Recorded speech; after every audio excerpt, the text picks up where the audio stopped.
The first thing they told me when I landed on Verath Station was that I'd be fixing a coolant manifold on a cargo hauler in Dock 7. The second thing they told me, 2 hours later, after I'd already signed the work order and handed over my transit documents, was that the cargo hauler didn't exist.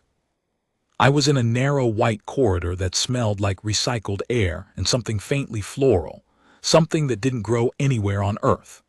The Veth official who had hired me through the labor brokerage stood approximately 4 feet tall, had 4 arms, and was not apologizing.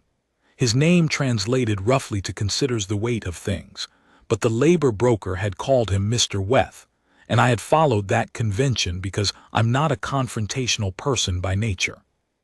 "The assignment has been clarified," Mr. Weth said.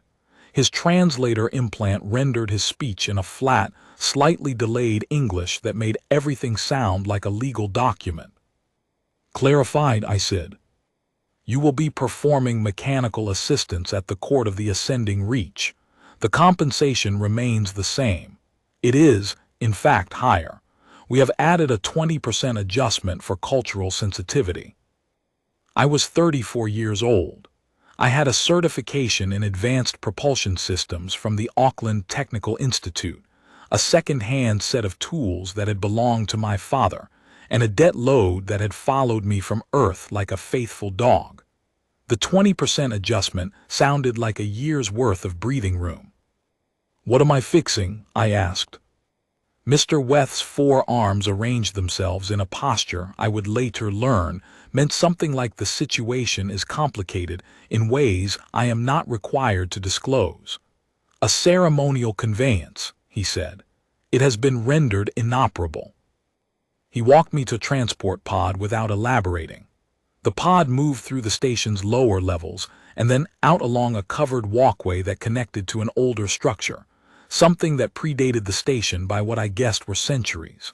The walkway passed through a transition point where the modern construction stopped and the ancient construction began, and the change was immediate and total. The light shifted, the smell shifted, the quality of the silence shifted. Modern stations have a certain acoustic character, hard edges, sound that bounces and dissipates in predictable ways.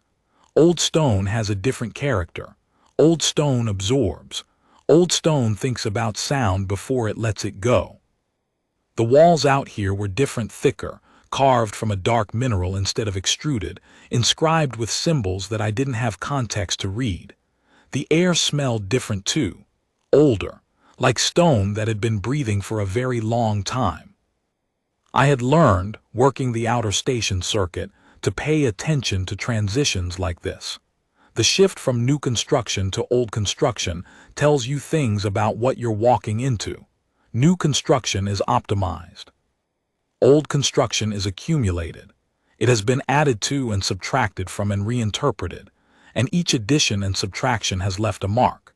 And if you pay attention, you can read the marks like a record of everything the place has been asked to do over the time it has existed.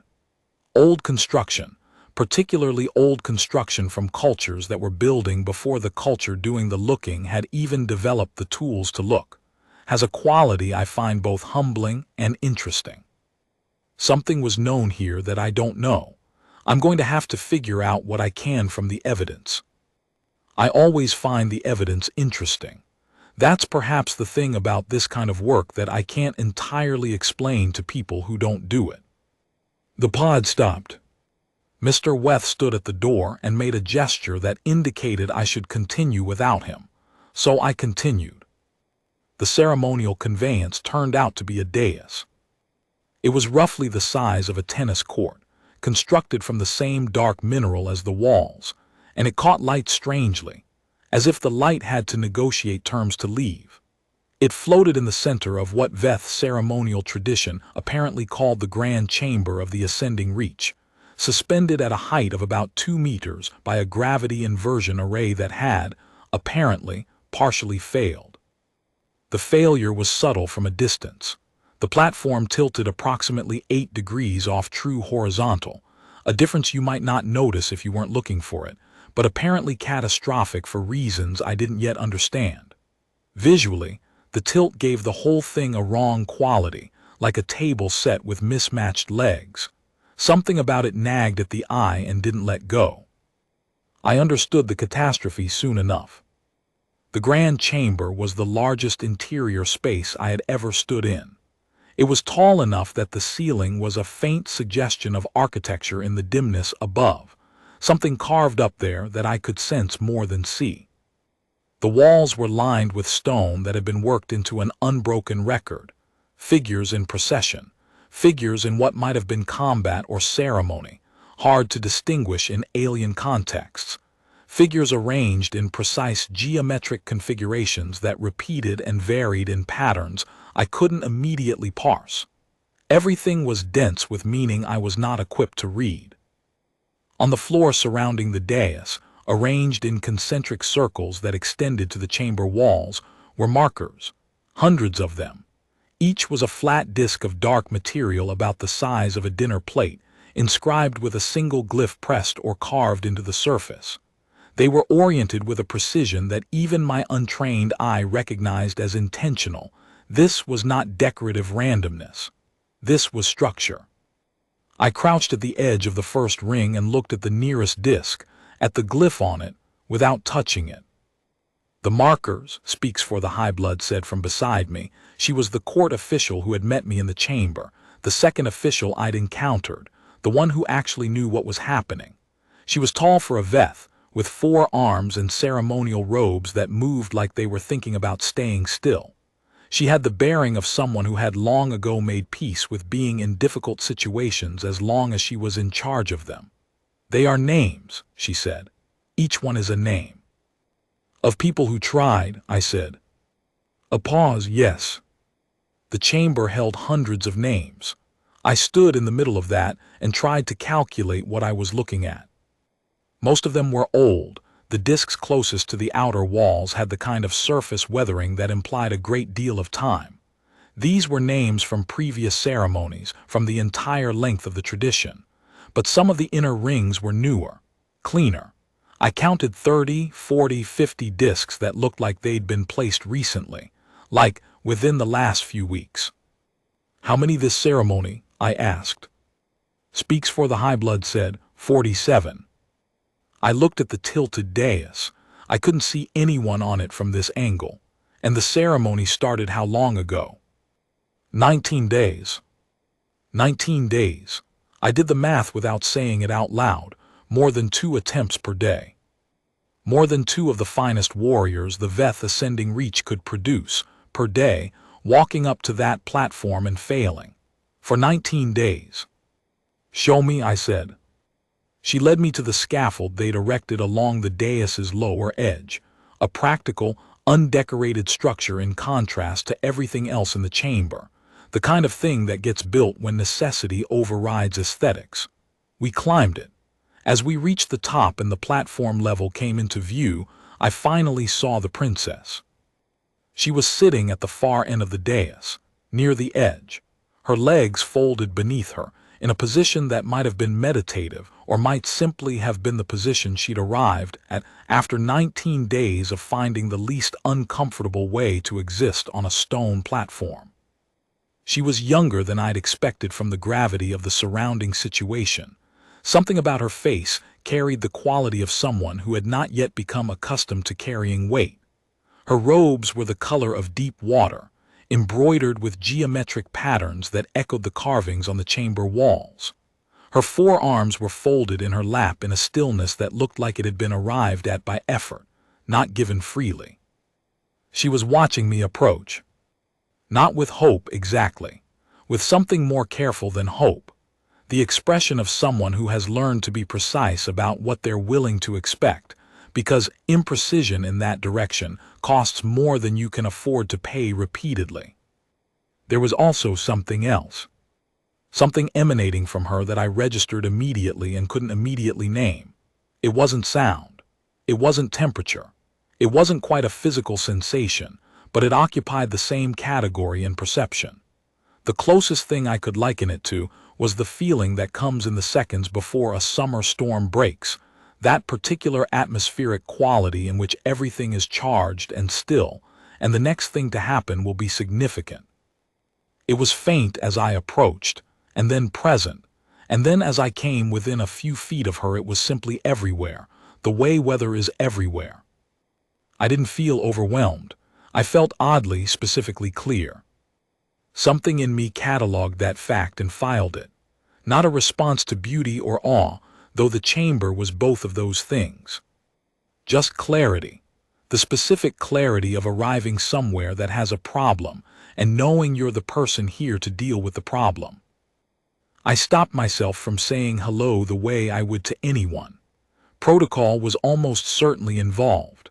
I looked at Speaks for the High Blood, who was watching me with an expression that I was starting to recognize as the Veth equivalent of calculating odds. "You may address Her Highness," the official said, and then, with a fractional addition that I took to mean she'd expected to be saying something different, directly. "Hello," I said to the princess. "I'm the mechanic, Cole Ardian. I'm here to figure out what's wrong with this platform." The princess opened her mouth. What came out was not language, or rather, it was language in the way that a house partially demolished is still architecture technically. The structure had come apart. Individual phonemes were present. The cadence of speech was there, its music intact. But the words themselves had been disassembled, and what arrived in my ears was the sound of someone's voice operating without the mechanism that tied sounds to meaning. Syllables floating free. Vowels drifting loose of consonants. The impression, deeply unsettling, of communication without content.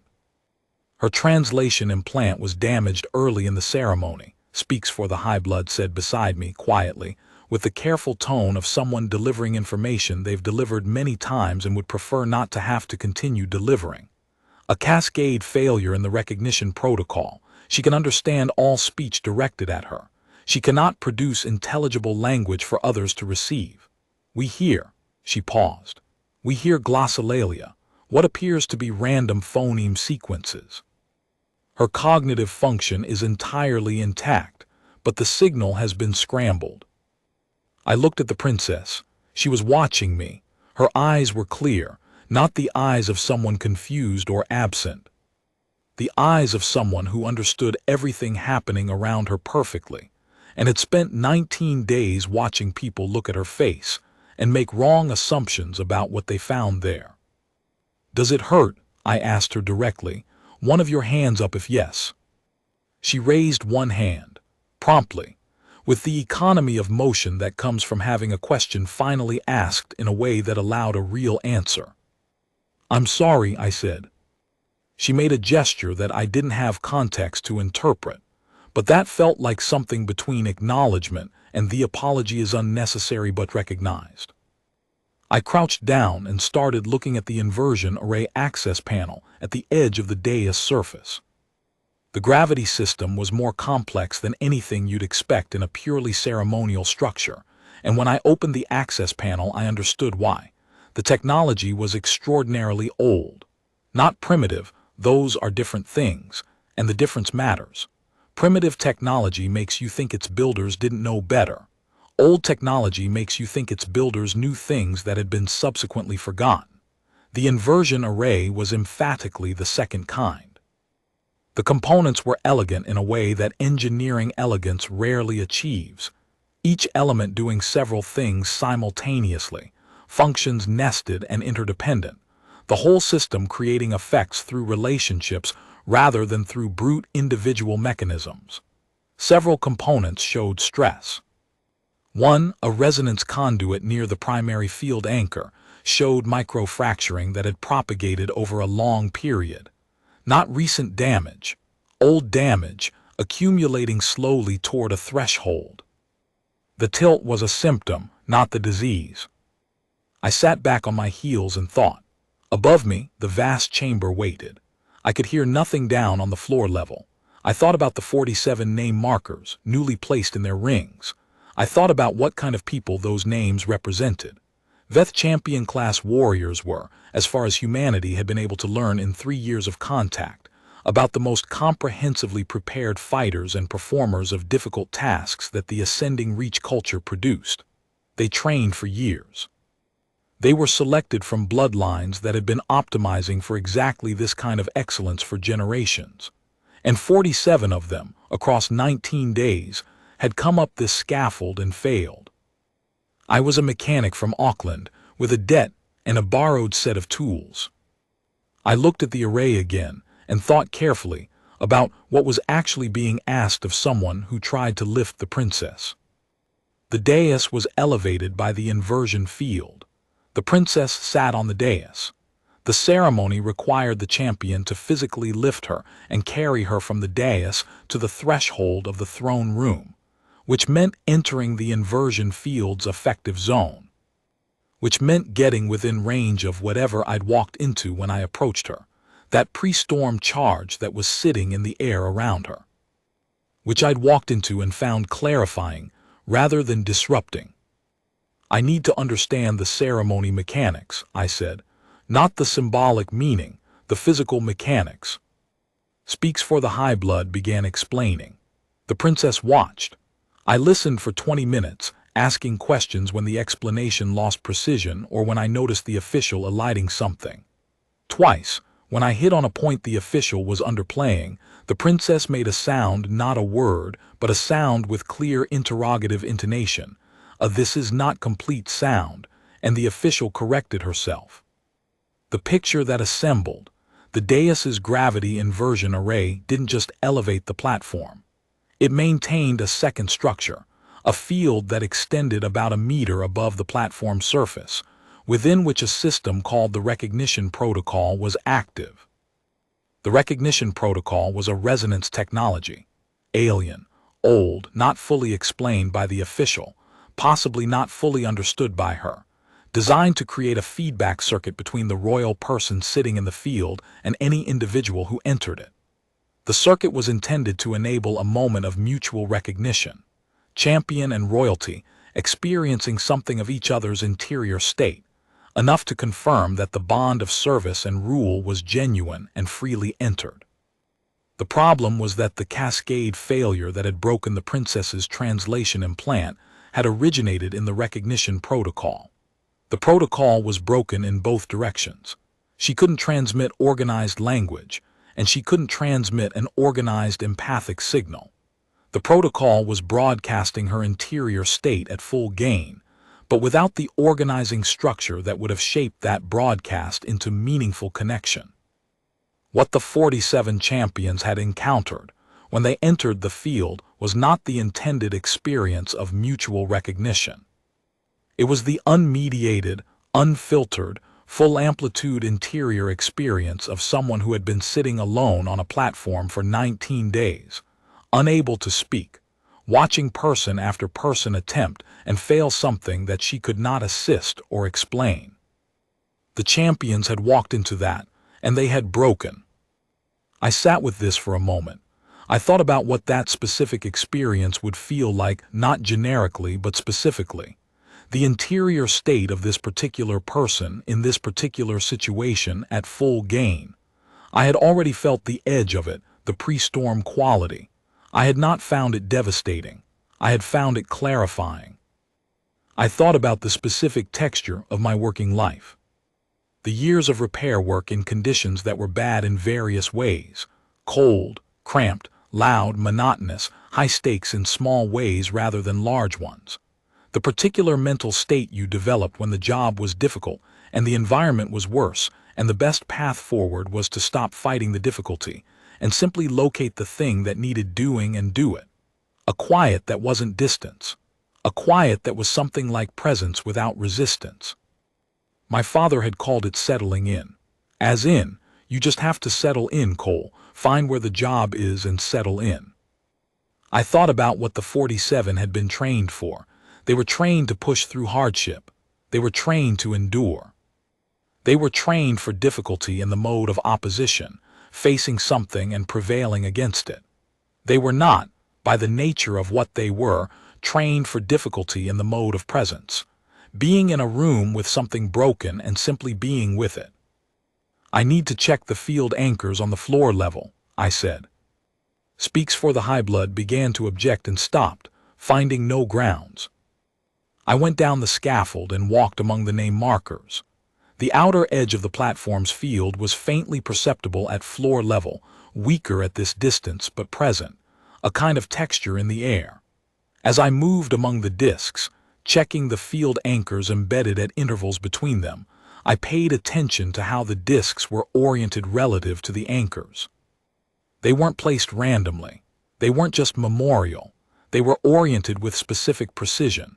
Each one was part of the field geometry. The names of the failed were structural elements in the ceremony's technology.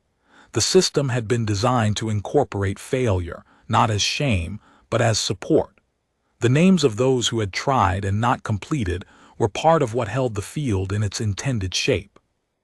I had been working with alien technology for 3 years.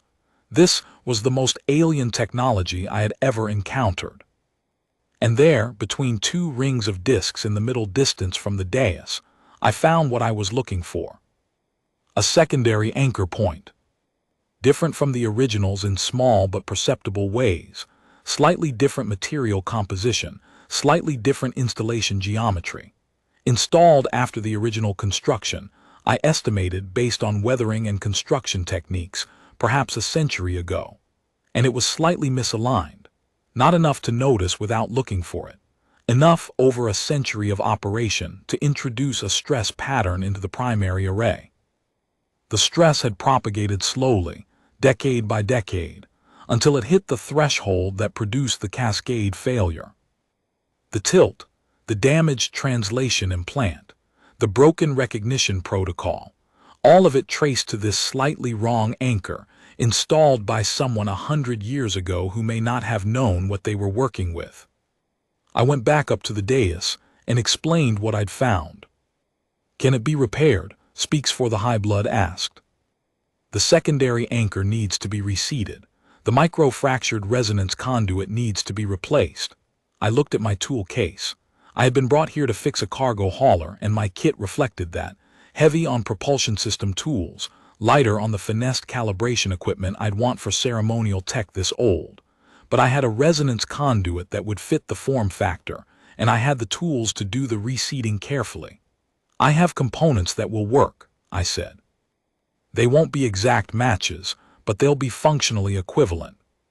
The repair will take several hours." "Then we should begin immediately." "Before we do," I said, "I want to be clear about something."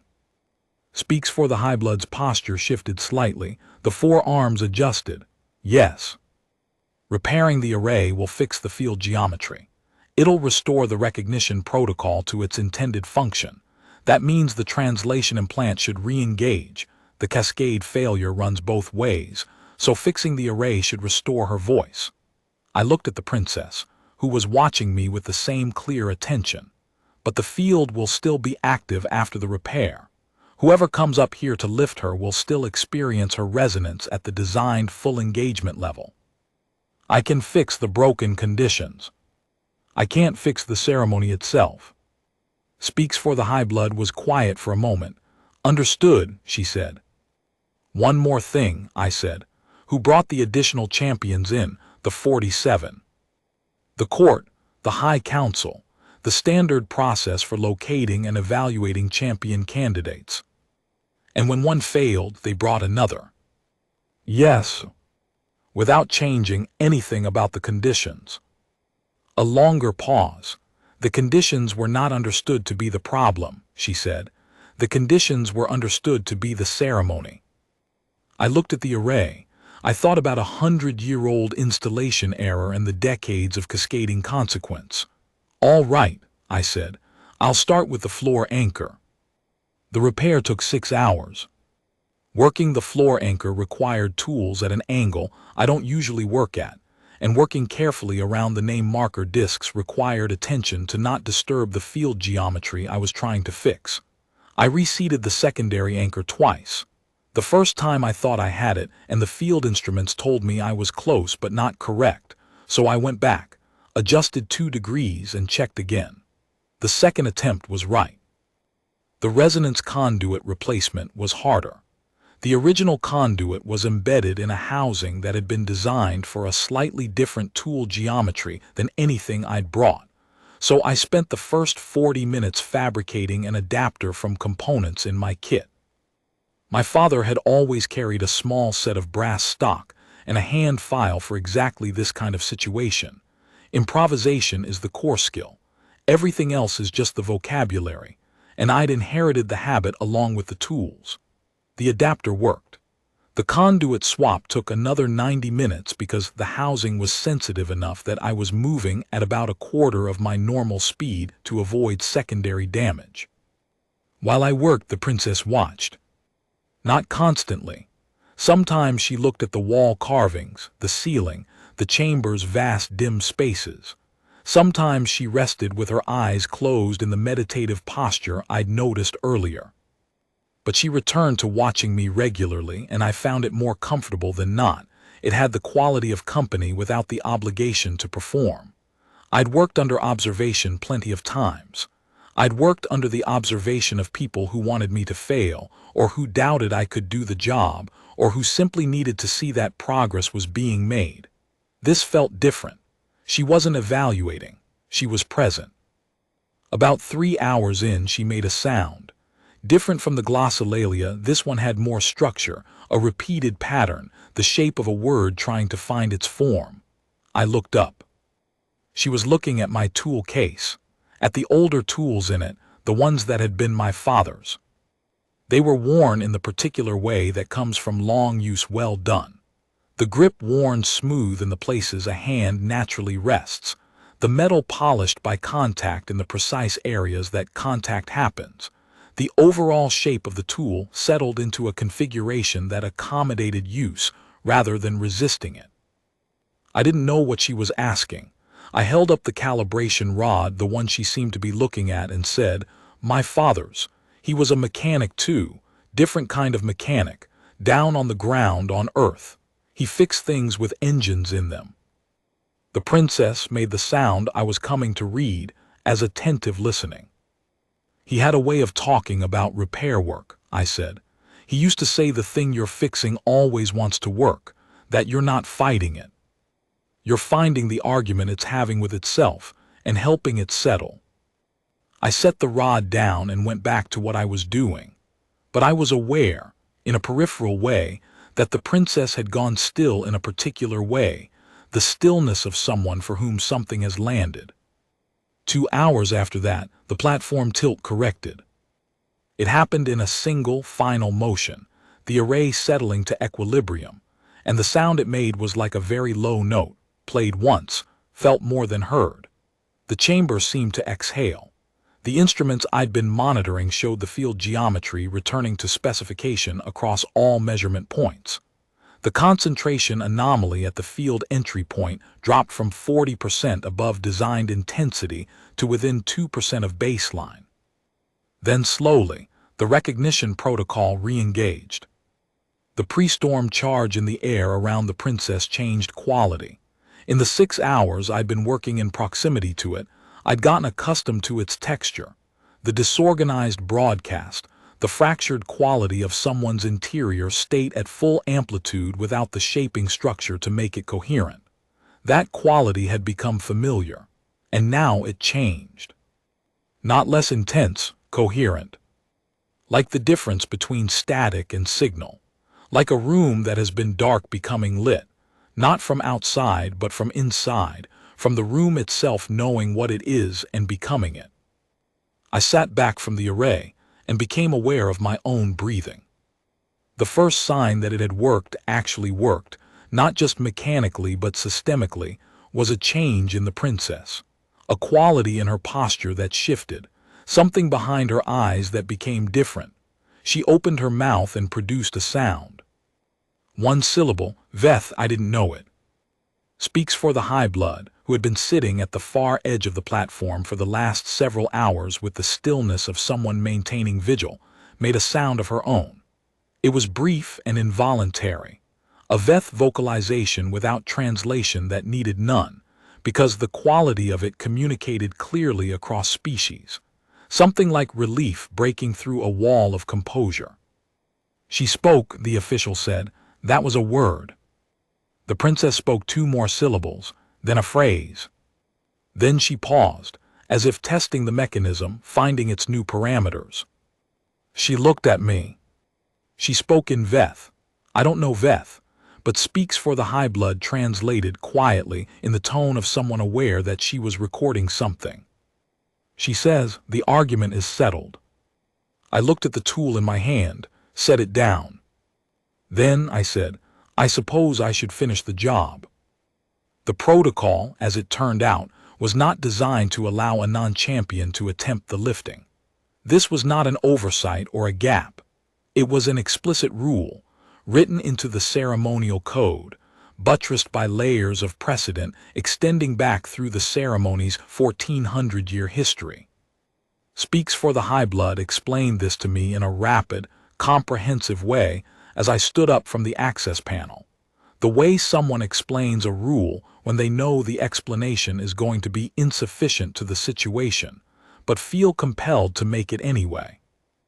I listened to the rules. I thought about 47 blank stone discs waiting to receive names. I thought about 19 days.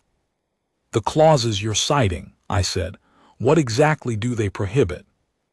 She told me. The prohibitions, when laid out precisely, addressed specific categories of abuse: champions presenting themselves falsely, champions who had been coerced, champions without genuine standing in the ceremony's defined hierarchy. The rules were written by people who had specific problems in mind. None of them had written to prevent a mechanic from completing a repair, and then simply picking someone up and walking with her, because none of them had conceived of that being a thing that would need preventing. "There is no precedent," Speaks for the High Blood said, with the air of someone who has realized the argument she's making has a hole in it. "There's always a precedent," I said. "It's just usually the first time it happens." I walked to the princess and crouched in front of her. She looked at me with those clear, patient eyes, not waiting to be rescued eyes. The eyes of someone who has already made sense of most of the available information and is curious about the remaining unknown. "I'm going to pick you up," I said, "carry you to the throne room threshold. That's the ceremony's requirement, right?" From the edge of my perception, Speaks for the High Blood confirmed it. "Ready when you are," I said. The princess studied me for a moment.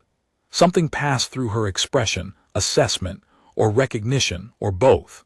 Then she shifted her position slightly. A small, practical adjustment, leaning fractionally in the direction that would make being lifted easier, without making the adjustment visible as accommodation. The kind of thing you do when you've thought about a problem carefully and decided to help without making the helping look like help. I nearly smiled. I got my right arm under her knees and my left arm behind her back, positioned at the point where a human spine balances best when carried, and I lifted. She was lighter than I'd prepared for. I would learn later that Veth bone structure has a different density-to-mass ratio than human physiology, more efficient, in ways that exobiologists were still characterizing. She was not light in an absolute sense. I'm not a large man and she was adult-sized, and I was lifting with one arm technically bearing most of the load. But I had spent a decade in repair work, and repair work in three-dimensional environments involves a great deal of lifting, maneuvering, holding things at angles for extended periods, managing weight with your whole body rather than just your arms. My body knew how to carry a load. It had done it 10,000 times. It did it now without requiring me to think about it as a task. I stood up. The field around me, the recognition protocol at full intended function, did what it was designed to do. What I felt was not overwhelming. It was specific. The way a room you know very well is specific when you enter it in complete darkness, not threatening, but deeply, precisely itself. The princess's empathic resonance, organized now and channeled through the restored protocol, was not an undifferentiated wave of someone else's experience hitting me from outside. It was more like stepping fully into a space that had been partially occupied before, like completing the connection. I understood things that weren't in language. I understood that she was exhausted in a way that had nothing to do with her body, and everything to do with 19 days of unacknowledged precision. The precision of someone tracking everything around her perfectly while everyone around her failed to track what was in front of them. I understood that she was not afraid. I understood that she had spent these 19 days watching people enter this field and retreat from it, and had not concluded from this that she was the problem, had instead waited, with a patience I found genuinely extraordinary, for whatever came that didn't retreat. I understood that she had been alone in a specific, particular way, and that the aloneness was not of her choosing, but of everyone else's inability. I stood in that understanding for a moment without moving, just as a person stands in a room they've entered and takes a breath. What she was transmitting was not edited, not softened. The recognition protocol, working as intended, was a technology of direct contact, not translation, not approximation, but something closer to shared experience. And what I was sharing was the precise, full-detail reality of what the last 19 days had actually been like for her. It was not comfortable. I want to be clear about that. The experience was not comfortable in the way that a bright light shining in your eyes is not comfortable, not because the light is attacking you, but because intensity at close range has a quality that humans evolved to find alerting. I was alert. I was very specifically aware of the weight of what I was holding and what it represented. I was aware, in the way the field made unavoidable, of how long she had been carrying this alone, and how completely she had managed it without leaking the weight of it into how she presented herself to the world. That precision, the precision of maintaining full awareness of an impossible situation, without allowing it to overflow into behavior that would frighten the people around you, was the specific thing about her that I found extraordinary. Not extraordinary in an alien way. Extraordinary in the way that any person maintaining composure under extreme conditions is extraordinary. The way the best repair workers you've ever seen are extraordinary. Not because they're not affected by the difficulty, but because they've learned to continue despite it. I thought she and I might understand each other. I took a breath. Then I walked. My boots on the stone dais made sounds I was conscious of in a way I wasn't usually conscious of sounds while walking. The chamber below was quiet. Speaks for the High Blood had followed us to the edge of the platform, and I could see her beginning to descend the scaffold, but she was moving carefully, not wanting to disturb whatever was happening. The rings of name markers extended in all directions as I came off the scaffold and reached the chamber floor. I walked between them toward the throne room threshold, which was a wide archway at the chamber's far end, carved with figures in procession. As I walked, I passed near one of the newer rings, the names from this ceremony. The discs were clean and light-colored against the older ones, 47 of them, all the finest the ascending reach had produced. I carried the princess past them. The throne room threshold was perhaps 100 meters from the base of the scaffold. My boots on the stone, the quiet of the chamber, the pre-storm quality of the princess's field around me, organized and coherent and completely specific to her. I found myself thinking about nothing in particular.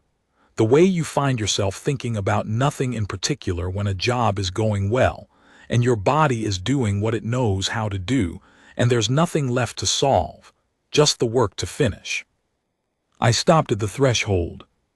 Speaks for the High Blood arrived beside me, slightly out of breath from the sprint she'd apparently done to get here. She looked at me. She looked at the princess. She had all 4 arms in a configuration I hadn't seen before, extended outward, palms facing away, something ceremonial in the gesture, and she said something in Veth that the princess responded to briefly. "You may set Her Highness down," Speaks for the High Blood said. I did carefully. The princess stood on the threshold, found her footing, adjusted her robes with 2 of her 4 hands in a motion that was automatic and graceful and quietly normal. She looked at me. "Why weren't you afraid?" she asked, in English. her translator implant working, calibrated to human language as well as Veth, of course it was. The court had brought in a human mechanic. They would have anticipated the need. I thought about the question honestly. I don't know that I wasn't afraid, I said. I was worried about getting the repair wrong. That's maybe a different thing. The others were afraid of what they felt when they came close to me. I know, I said. I felt it too. But you didn't retreat. I looked for the right way to say this. When something's broken, I said, you don't retreat from it, you get closer, you look at it. You find the argument it's having with itself and settle it. That's the job. I paused. I was just doing the job. The princess was quiet. The translation implant gave me silence. Then she said, that is the first thing anyone has said to me in 19 days that I have believed. There were people coming now. I could hear them in the chamber. Movement from corridors I hadn't noticed. The sound of a court being reconstituted around an event it hadn't expected. Speaks for the High Blood was producing and receiving information at a rate that made all 4 of her arms move simultaneously. The ceremony had been completed. The apparatus of the ascending reach had a great deal to process. The princess said, I should like to know what you call the argument a person has with themselves. Which person? I said. Any person, the argument you described. What is the name for it? I thought about it. I'm not a person who naturally has names for things I can do. I tend to do things and understand names for them later, if ever. I don't know that I have a name for it, I said. I just know that most things that don't work are things that want to work and haven't found the way yet. And the mechanic's job is to find that. She looked at me. And when you found it in me, she said, what was the argument? 19 days. A failed translation implant. The ability to understand everything and communicate nothing. 47 people who came close enough to feel her distress and then moved away from it. The argument, I said, was that you were alone in a way that no one was acknowledging. And what settled it was just being in the same room as that without needing it to be different. She was quiet for a moment that felt longer than it was. No one has ever explained this ceremony to me before, she said. They have always simply attempted it. I'm not a champion, I said. No, she said, you are not. A pause. The word for what you are doesn't translate well. There is a Veth word for a person who understands a broken thing and does not fear it. It is a very old word, older than this ceremony. Another pause. You are that. Speaks for the High Blood was standing nearby with the expression of someone who had discovered that the law they administered contained a gap large enough to walk a ceremony through, and was deciding whether to report this or simply allow history to proceed. The compensation, I said, does it still apply? The official said, the compensation stands, with additions. The court will need to create a formal record of what occurred here, for legal purposes and for the ceremonial archive. A pause. It will be a notable entry. I picked up my tool case, which I'd set at the threshold's edge when I set the princess down. The calibration rod was on top. I closed the case. The princess said, your father's tools. Yes. He taught you the argument. Mostly by example, I said. He didn't have a name for it either. He just did the work and I watched. Is he living? No, I said. He died 6 years ago. She took this in with the stillness of someone receiving information they will continue to think about. Then he is in the record of this ceremony, she said. He sent the person who completed it.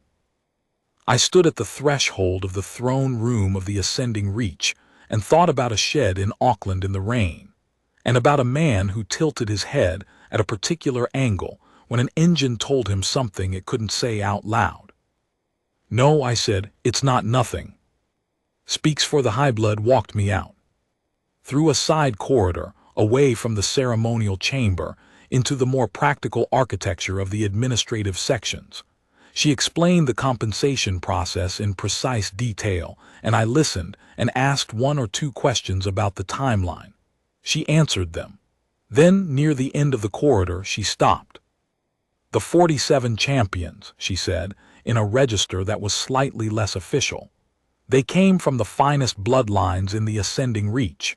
They had trained for the lifting ceremony specifically, some of them for years."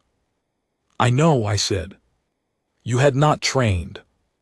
"I repaired the array," I said. "The rest was just carrying her."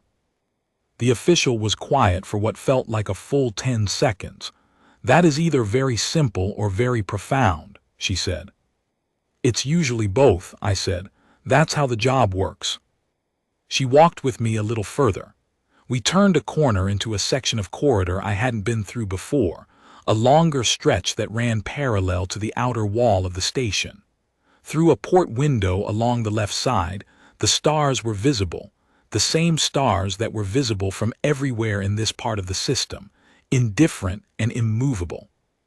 "There will be discussion," she said, "in the court, about what occurred here, about what it means for the ceremony's future conduct." "That seems reasonable," I said. "Some will argue that the standards should be maintained, that a non-champion completion sets a problematic precedent." A pause. "Others will argue that the ceremony's purpose was achieved, and that purpose is what matters." I thought about the word she'd mentioned earlier, the one with 3 tonal components, the one the princess had used. "What do you think?" I asked. She was quiet long enough that I expected she wouldn't answer. Then she said, "I think the ceremony is 1400 years old because it works. I think it works because it has always found, eventually, whoever was needed." A small adjustment in her posture. "The archive entry will be careful." "The archive entries always are," I said. "Yes," she said, "they are." She stopped at a door that led to the transport bay. "Your compensation will be transferred within 2 standard days," she said, returning to the official register. "If there are questions, the contact information is included in the authorization." "Thank you," I said. She held the door a moment before opening it. "The princess," she said, in a register between official and personal. "She waited 18 months for this ceremony to begin, then 19 days for it to complete." A pause. "She did not in that time once ask to leave the dais." I thought about that. "She endured," I said. "Yes," Speaks for the High Blood said. "She is very good at enduring, but endurance is not the same as being seen." She opened the door. "You saw her, that is a different thing." I walked through the door and through the brokerage's transport bay and out into the station's commercial section, where everything smelled like recycled air and composite walls, where nothing was 1400 years old.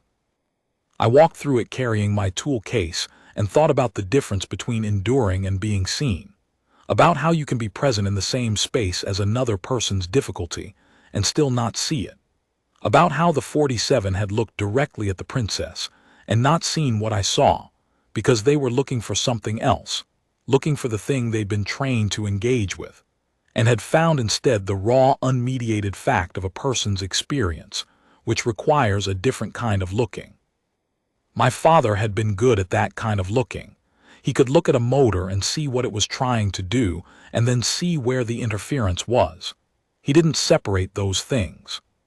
You had to understand the trying before you could address the interference.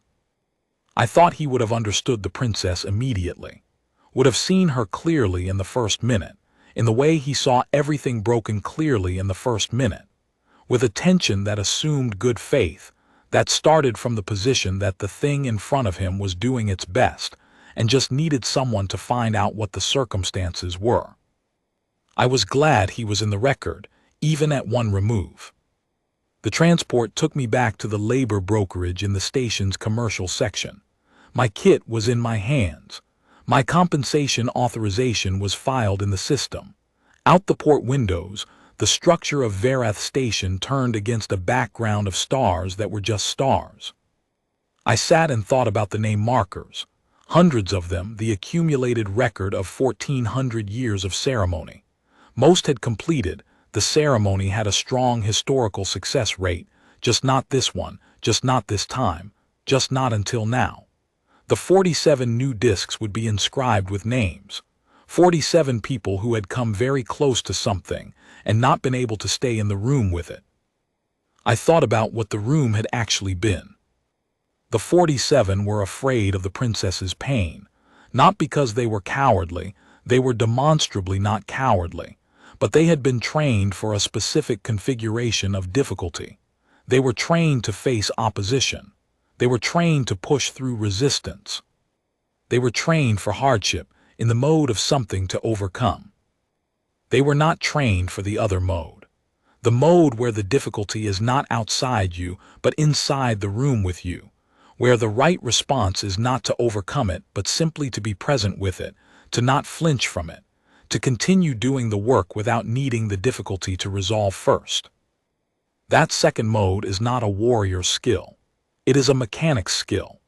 It is what you develop when you spend enough years in cramped spaces with broken things that need your attention, when you learn that the broken thing isn't your enemy, but just the thing in front of you that needs your hands on it, when you stop being surprised by the variety of ways things can go wrong and start being interested in them instead.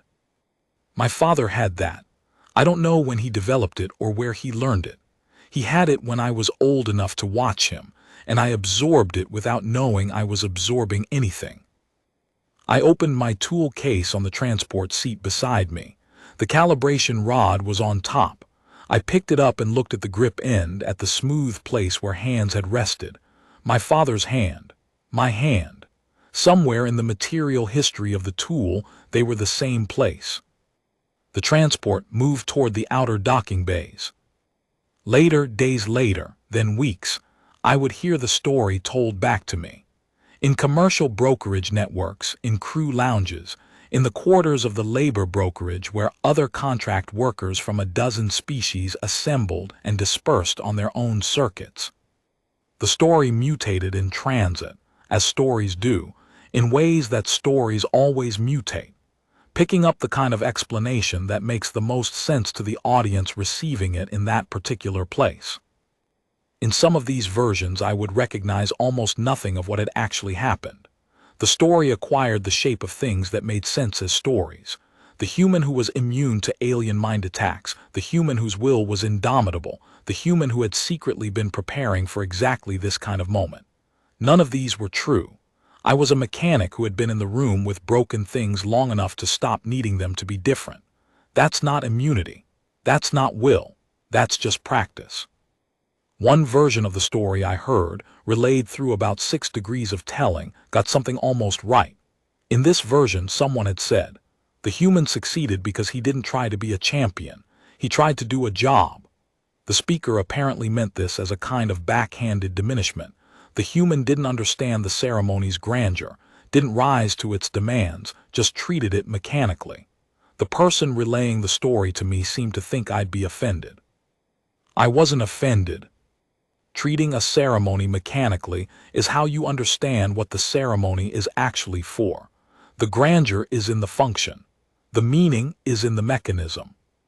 The ceremony of the ascending reach had stood for 1400 years because it created a specific kind of genuine connection between ruler and champion, and that connection required the champion to be present with the royal person's actual state rather than the state they'd imagined or prepared for. The 47 champions had failed not because they lacked grandeur, but because they were too focused on their own grandeur to locate what the ceremony was actually asking of them. I hadn't known what the ceremony was asking. I had just done the job in front of me, and the job had turned out to be that. There is something clarifying about not knowing what you're supposed to be doing. You just do what needs doing. You find the argument and settle it. You pick someone up and carry them where they need to go. In some versions, I had some innate human quality, some biological difference, some quirk of human neurology that made me immune to empathic resonance. In some versions, I had done something heroic, performed some act of will that the 47 had been unable to perform. In some versions, the princess had chosen me specifically, had recognized something in me that the warriors lacked. I didn't correct any of these.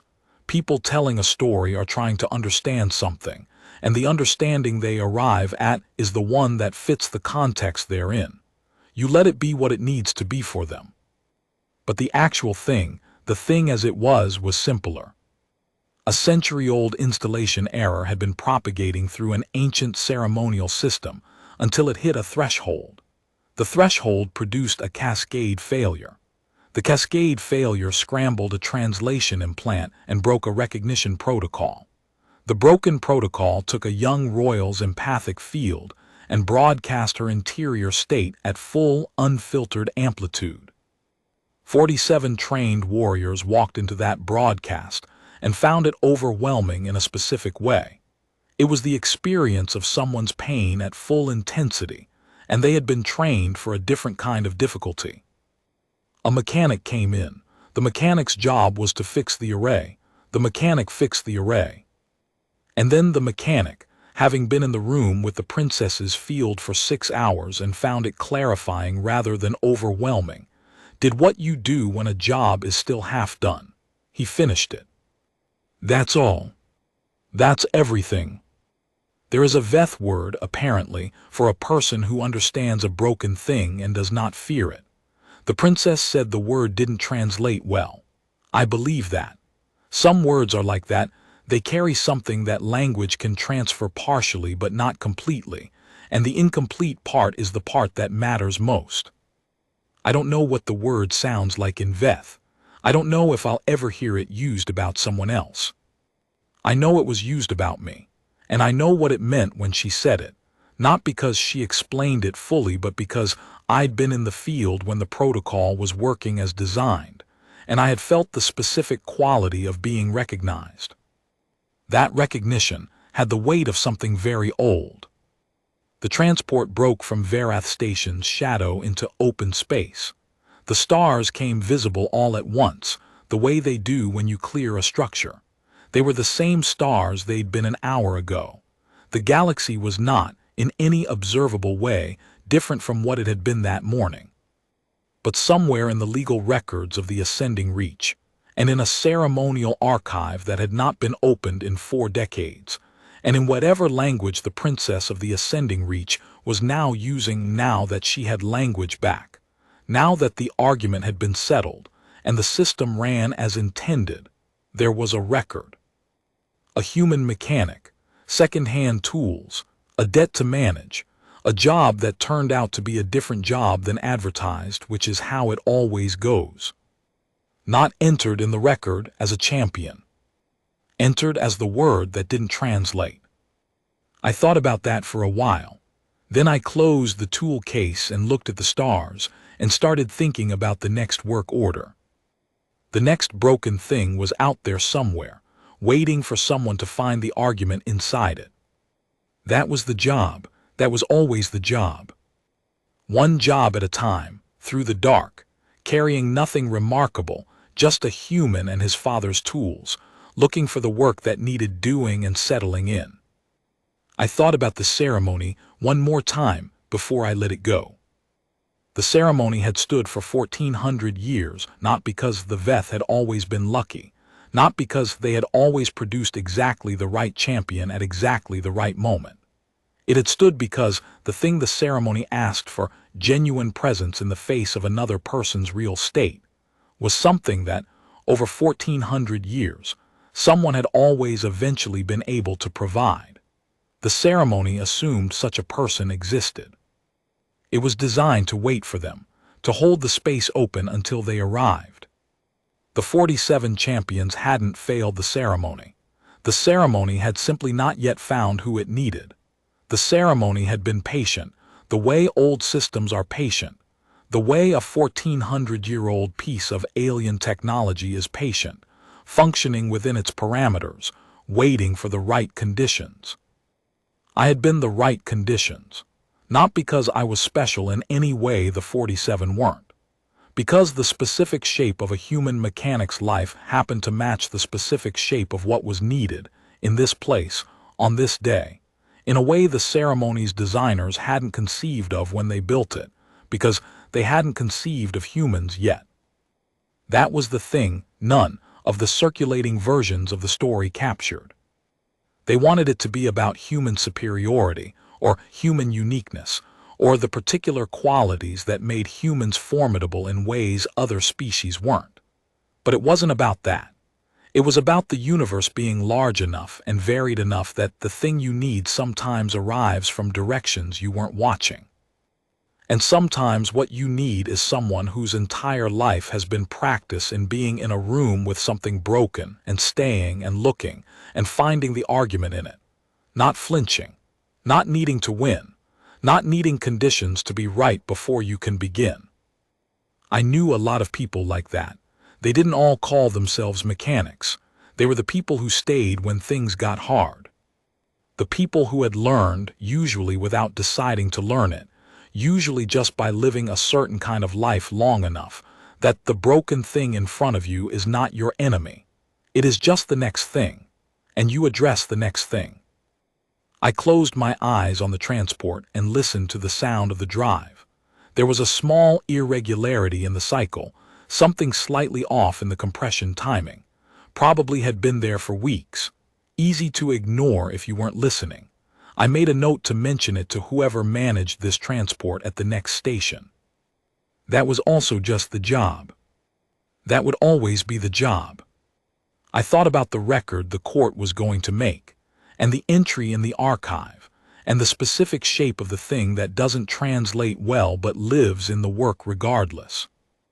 The transport moved through the dark, and I moved with it, and somewhere behind me a princess sat at the threshold of the throne room of the ascending reach and spoke in her own voice, at last, to the people who needed to hear what she had to say.